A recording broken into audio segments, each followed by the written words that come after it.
मैंने सुना।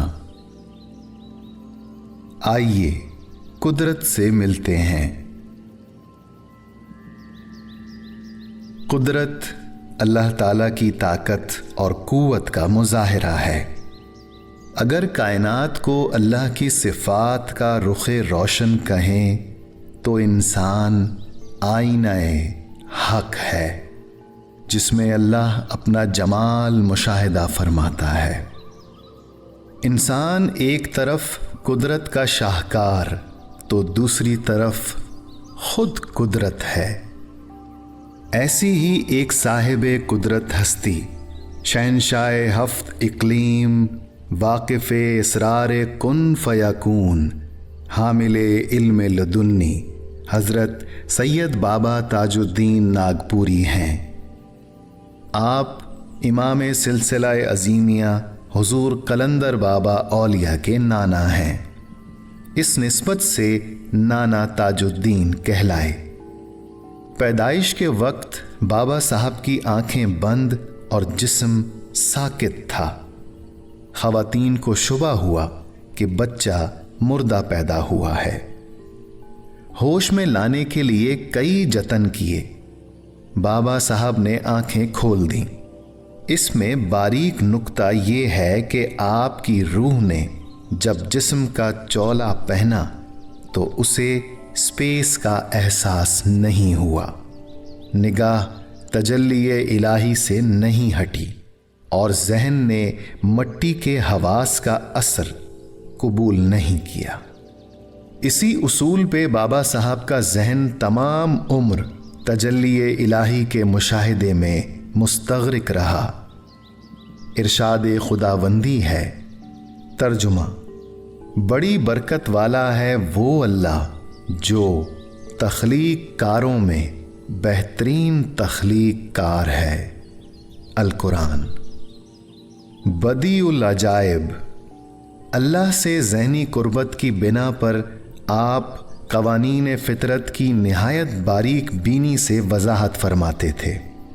रूहानियत में हुसूल इल्म की तरतीब ये है: नंबर 1, फ़ना फ़ी मुर्शिद। नंबर 2, फ़ना फ़िर रसूल। नंबर 3, फ़ना फ़ी अल्लाह। बाबा साहब ने आलम नासूत में से किसी बुजुर्ग हस्ती के हाथ पर बैत नहीं की। इश्क इलाही का जो अलाव आपके सीने में रोशन था, रुए ज़मीन पर कहीं और नहीं था। हुजूर कलंदर बाबा औलिया रहमतुल्लाह अलैह के मुताबिक बाबा ताजुद्दीन को हज़रत अब्दुल्ला शाह कादरी रहमतुल्लाह अलैह की कुर्बत हासिल हुई और निस्बत चिश्तिया बाबा दाऊद मक्की रहमतुल्लाह अलैह के मज़ार पर मुंतकिल हुई थी। लेकिन बाबा साहब की तालीम व तरबियत निस्बत उवैसिया के तहत खुद जनाब सरवरे कायनात सल्लल्लाहु अलैहि वसल्लम, हज़रत अली करमल्लाह वजहो और हज़रत उवैस करनी रज़ी अल्लाह ताला अन्हो ने फरमाई। तमाम सलासिल के औलिया उज़्ज़ाम से आपको फैज़ मुंतकिल हुआ है। निस्बत उवैसिया वो तरीक़ा तालीम है जिसके तहत हज़रत उवैस करनी रज़ी अल्लाह ताला अन्हो को उलूम मारिफत हासिल हुए। मादी अगराज़ व मकासिद से बेरग़बती और अल्लाह ताला की ज़ात में इन्हिमाक व इस्तिग़राक़ की वजह से आप बचपन से ही साहिब करामत बुज़ुर्ग थे।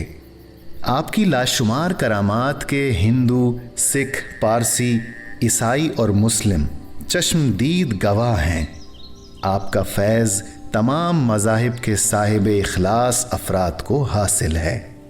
बच्चे, बूढ़े, जवान, हर उम्र के अफराद आपको देवता, अवतार, अल्लाह का बंदा और मावराई कुव्वतों का हामिल समझकर आपकी ज़ात में दिलचस्पी रखते हैं और आपकी शख्सियत के बारे में ज़्यादा से ज़्यादा जानने के ख्वाह हैं।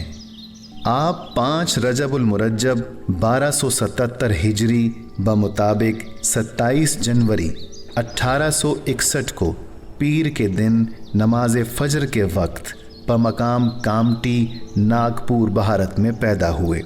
آپ کا سلسلہ نسب حضرت امام حسن عسکری رحمۃ اللہ علیہ سے ملتا ہے۔ آپ کی والدہ مریم بی کو رؤیائے صادق کے ذریعے بزرگ اولاد کی بشارت حاصل ہو چکی تھی۔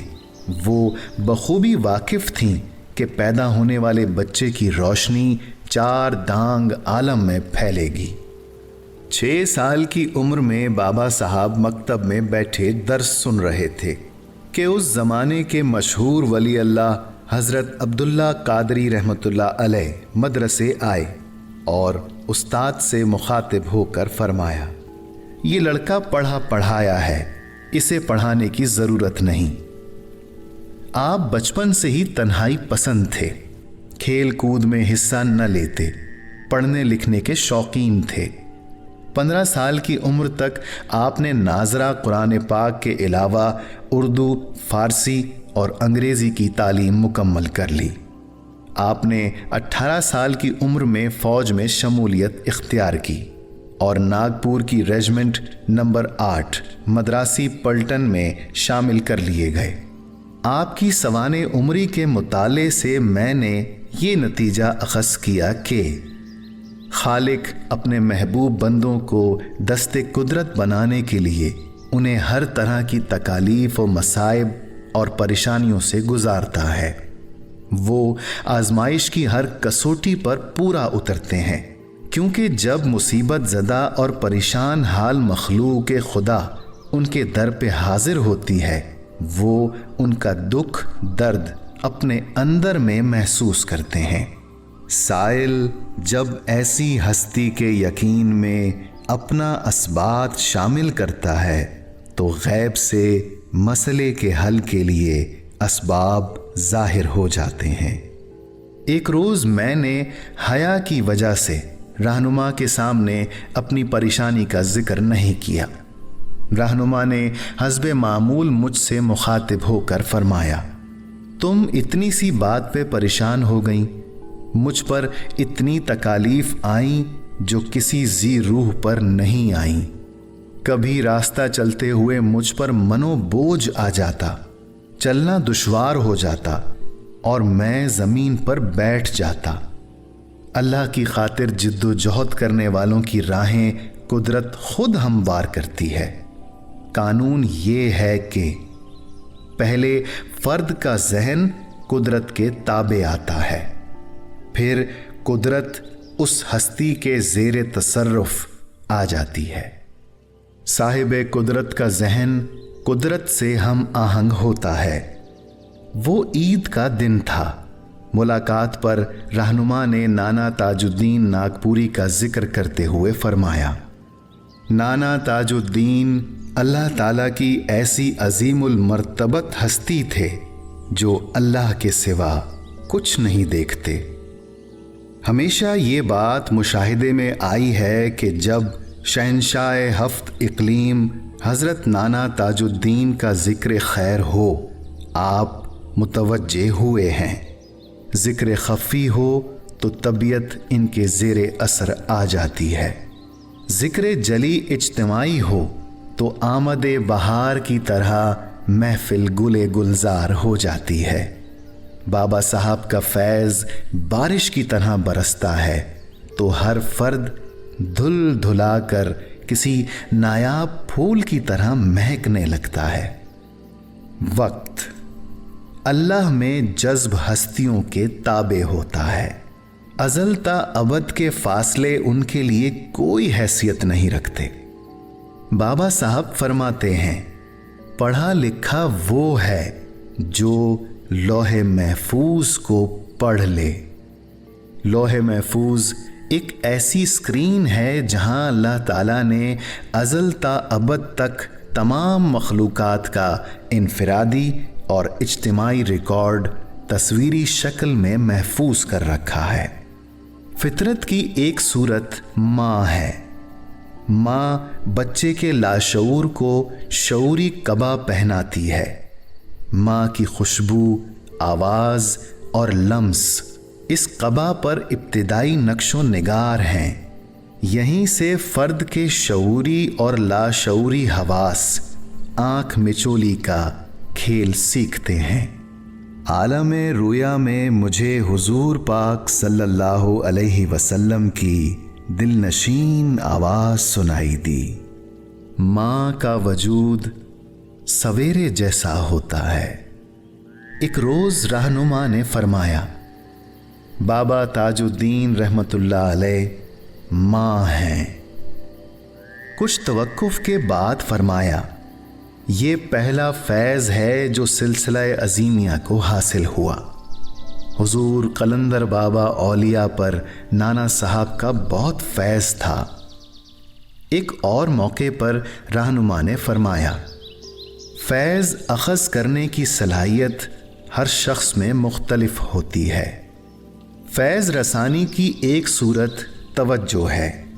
जैसे मौसम बहार की बरखा रुत में फूल फुलवारी पे जोबन आता है, साहिब कुदरत हस्ती की तवज्जो से साइल के दिल की कली खिलती और उसकी मुराद बर आती है। बाबा साहब का फैज़ किसी एक नौ के लिए मखसूस नहीं था। आपकी ज़ात तमाम मखलूक़ात के लिए राहत व सुकून की अलामत थी। एक रोज़ रहनुमा ने बाबा साहब का ये फरमान कलम बंद करवाया, हमारी हुकूमत इंसानों पर तो क्या दरिंदों पर भी कायम है। मतला साफ हो तो सूरज की शुआओं का रास्ता कोई नहीं रोक सकता। घिर घिर के आने वाले बादल कहीं ना कहीं ज़रूर बरसते हैं। किसी फ़र्द के अंदर फैज़ान अख़ज़ करने की सलाहियत हो, वो कहीं भी चला जाए महरूम नहीं रहता।